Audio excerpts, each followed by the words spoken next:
Mega শীতবস্ত্র বিতরণ। তৃণমূল বিধায়ক জাকির হোসেনের উদ্যোগে 20,000 মানুষকে কম্বল বিতরণ। শনিবার জেএস সেবা সমিতি ও Shivam education and social welfare ট্রাস্টের তরফে ওই মেগা শীতবস্ত্র বিতরণ হয়। শীত পড়তে না পড়তেই শীতবস্ত্র বিতরণ। মেগা শীতবস্ত্র বিতরণে জঙ্গিপুরের তৃণমূল বিধায়ক জাকির হোসেন।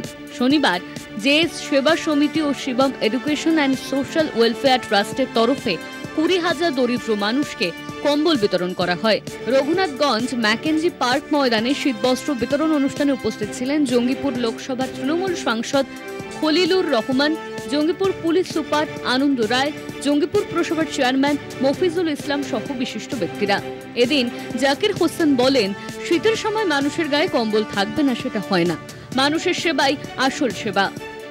যারা সাধারণ মানুষ, খেটে খাওয়া মানুষ, একটা কম্বলের জন্য শীতে থাকতে পারবে না, সেই কারণে আমরা প্রতি বছরেই এই কম্বল বিতরণ করি।